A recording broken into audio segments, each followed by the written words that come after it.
This is Democracy Now!, democracynow.org, The War and Peace Report. I'm Amy Goodman with Juan Gonzalez. Following the U.S. attack on Venezuela and the abduction of the president, the Trump administration's publicly saying it wants to take over Greenland, which has been controlled by Denmark for over 300 years. On Tuesday, White House Press Secretary Carolyn Leavitt said in a statement, quote, "The president and his team are discussing a range of options to pursue this important foreign policy goal. And, of course, utilizing the U.S. military is always an option at the commander-in-chief's disposal," she said.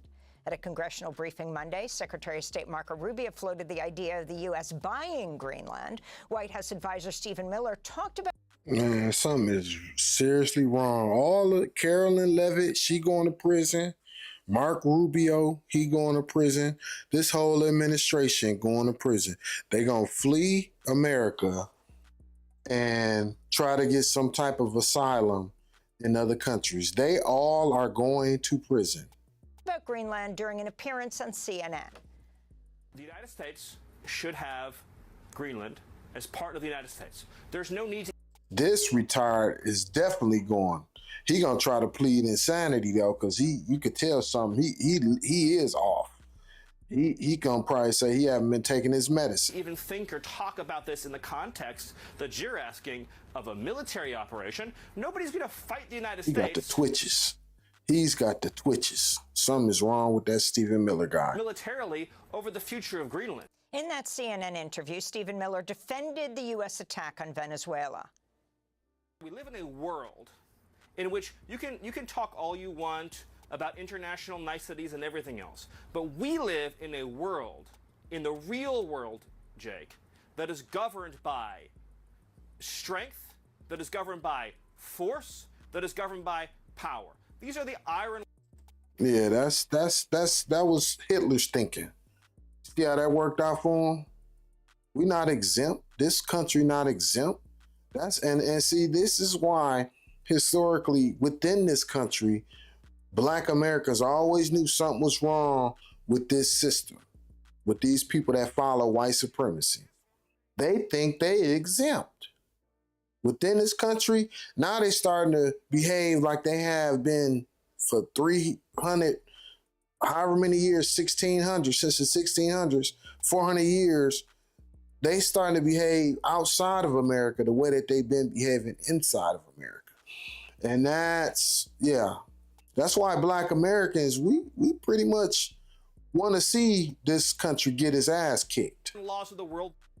Meanwhile, Danish Prime Minister Mette Frederiksen has warned if the U.S. attacks Greenland, it'll spell the end of NATO. Firstly, I believe that the American president should be taken. That means World War III will start. The end of NATO means World War III. That means other countries that used to be in NATO are going to start attacking the U.S. Seriously when he says that he wants Greenland. But I also want to make it clear that if the United States chooses to attack another NATO country militarily, then everything stops. That is, including our NATO, and thus the security that has been provided since the end of the Second World War. We're joined now by two guests. Pavel Devyatkin is a non-resident fellow at the Quincy Institute, senior associate at the Arctic Institute. His new piece for Responsible Statecraft is headlined, "Is Greenland Next? Denmark Says Not So Fast." He's joining us from Moscow, Russia. And joining us from just south of the Arctic Circle in the Canadian city of Iqaluit is Ayu Peter. She's a Greenlandic Inuit activist and attorney, recently featured in the documentary Twice Colonized. Melanated we welcome people. you back to got Democracy melanin Now! Let's begin everywhere with in the Pavel world. Devyatkin. It's melanin. Pavel, can you talk about what is at stake right now and the response by Denmark and also, of course, most importantly, the people of Greenland? Thank you for having me, Amy. Trump says we need Greenland for national security, but his threats actually harm our security and threaten to destroy international law and institutions. In trying to acquire Greenland, the U.S. is acting like a rogue state with a reckless foreign policy. There is absolutely no military threat to the U.S. from Greenland, and no threat of Greenland forming military alliances with Russia or China. So this is pure imperialism. Trump's claiming that Russian and Chinese ships are all along the coast of Greenland and that Denmark can't protect it. But this is false. He's mixing up different parts of the Arctic. Russia and China do send ships into the Arctic, but those ships are nowhere near Greenland. They're way out in the Barents and Bering Seas, thousands of miles away. And the US already controls Greenland in terms of military security, thanks to a 1951 agreement with Denmark that gives the US control of a military base in the far north of the island. When Trump talks about Greenland, he keeps lumping the whole island together with the Pituffik military base, insisting that the only way to keep the base safe is to own the land beneath it. What we're witnessing is a dangerous might makes right worldview. You played that clip of Stephen Miller saying nobody's going to fight the US militarily over the future of Greenland. They're really betting on raw military power to seize territory from a sovereign nation. And that statement came after Stephen Miller's wife posted a picture of the American flag covering Greenland on Twitter. What kind of wife he got? She captioned the photo with the word soon. That ugly big head motherfucker got a wife? How he get a wife? Straight weirdo, a retard. Who married that dude? Is currently discussing how to acquire Greenland and not exempting military force. Trump's push to seize Greenland is also related to the island's vast critical mineral deposits. Billionaires like Peter Thiel and Elon Musk are also behind the push to extract these minerals for tech and to set up a so-called libertarian freedom city on the island. I think it's also important to not ignore the timing. The attack on Venezuela and the escalating threats against Greenland conveniently come at the time that new Epstein files reveal Trump was on Epstein's jet. Exactly right. That's crazy. You know, we really dealing with a pedophile president who's trying to act tough and trying to start a war because he don't want to let these pedophiles, these pedophiles get out. Man, like this is actually worse than the movie Idiocracy with the dumbass president. This is actually worse than Back to the Future when Biff was basically the president of that movie. In that movie, this is actually worse than fiction, man. Like, you can't make this shit up. Times and previously reported, officials are saying that more than 2 million Epstein files are still unreleased. Meanwhile, Americans are struggling with inflation, housing affordability, and crumbling infrastructure. Most Americans are opposed to the new war in Venezuela and seizing Greenland. Most Americans think Trump hasn't focused enough on lowering the cost of goods and services, but instead he's manufacturing these foreign crises. So, Pavel Devyatin, I wanted to ask you about this issue of NATO. Here you have the European leaders trying to deal with the fact that the United States did a 180-degree turn on the war in Ukraine and left them holding the bag of what to try to, how to deal with the situation in Ukraine. Will Trump's move to try to grab Greenland basically rupture for sure the relationship within NATO between the United States and the European Union? Yeah, there are real risks to the Euro-Atlantic community. European leaders are facing an existential crisis, and many are actually failing the test. We've seen the Danish Prime Minister warn that if the US attacks another NATO country, everything stops, including NATO. And so that the security that has been provided since the end of World War II is also in question.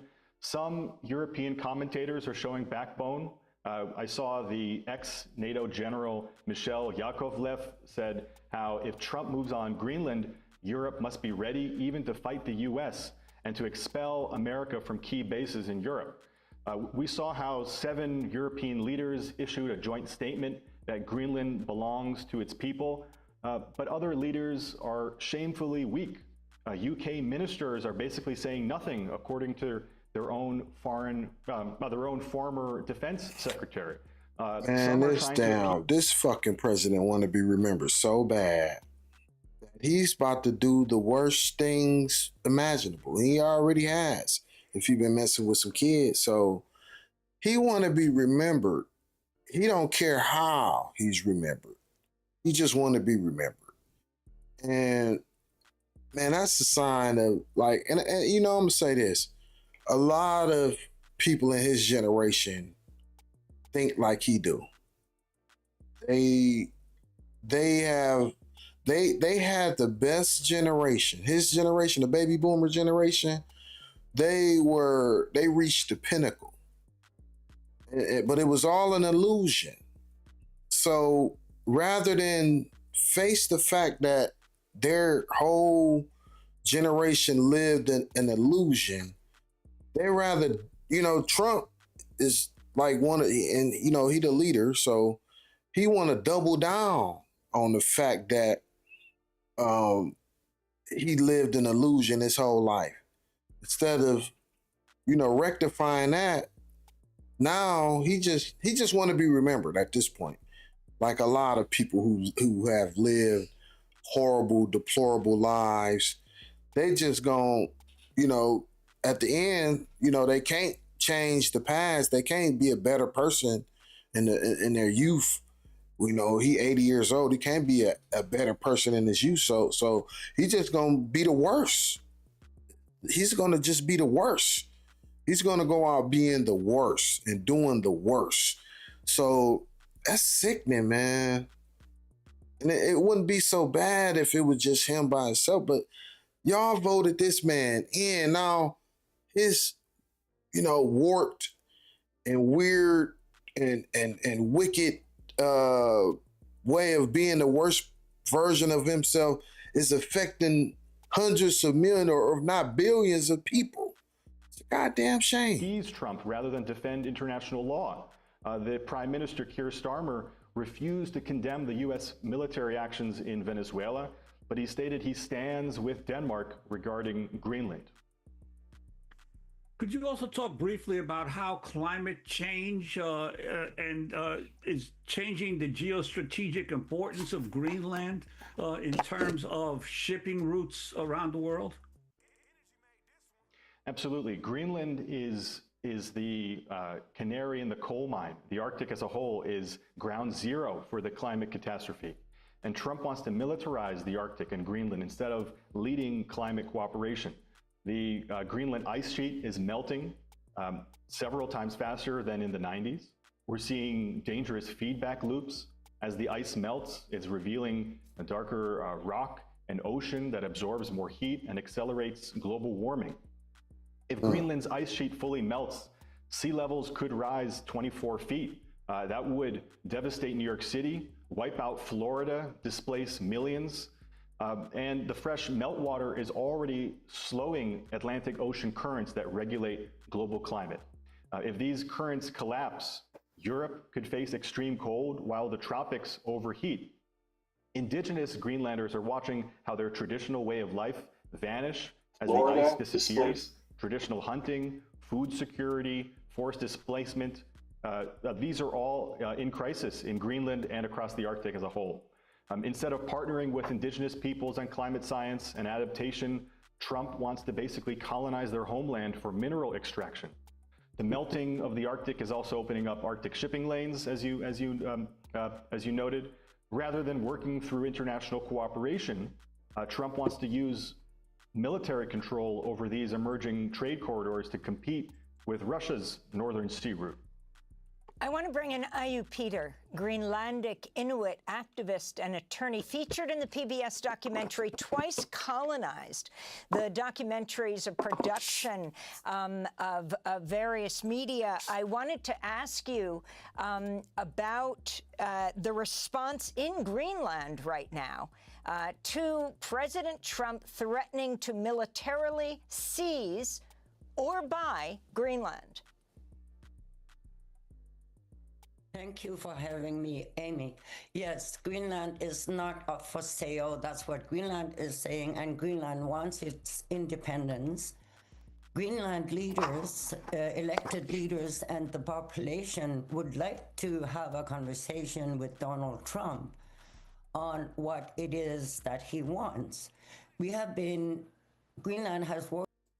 She sounds like a Native American, and bless her heart, but yeah, it don't seem like they can speak for themselves. They need some Black Americans to speak for them. They need to be, or we need to talk to them, because they need to know that no, not only do you not need to be a negotiator, you need to get some nuclear weapons. That's the only thing. If Greenland has some nuclear weapons, guarantee you America wouldn't even be thinking about messing with them. The only way that you guarantee your safety with America is having some nuclear weapons. That's it. If Venezuela had them, they wouldn't have went over there. Like I said, if Greenland got them, if Greenland had nuclear weapons, they wouldn't have to worry about America messing with them. Yeah, you get you some nuclear weapons. I'm sorry, Inuit lady, but you need firepower. You get you some nuclear weapons, they stay the hell away from you. And get you a radical or on the surface, a radical leader that let it be known he will let them fly. America will leave you alone. Until then, seem to me, especially with this administration, they're gonna be trying to take over land. But I guarantee you they're not finna fuck with nobody that got nuclear weapons. So I'm sorry, Miss Indian Inuit lady. Worked with the United States since the Second World War, and they're open to communication on what it is that Donald Trump wants from Greenland. No communication. I'm sorry. You need nuclear weapons. No. I'm sorry. Yeah, man. Look, I'm about to wrap this up, but I want to say in closing, like, comment, share, subscribe to my channel, Marlon Speaks Live. As y'all see, I got some good topics, some things that the world need to hear about. None of the bull crap that's, distracting us from these issues. So yeah, man, just trying to get the word out on real stuff, on real life. And like I said, things that relate to melanated people, especially here in America. So yeah, I want to have a conversation with that lady, that Inuit lady, to let her know, no, I'm sorry, ma'am. You need nuclear weapons. That's the only language that this country understands and has been understanding since World War II, since they dropped the bombs. So, but yeah, y'all let me know what y'all think, man. And I'll be back for more. All right, one.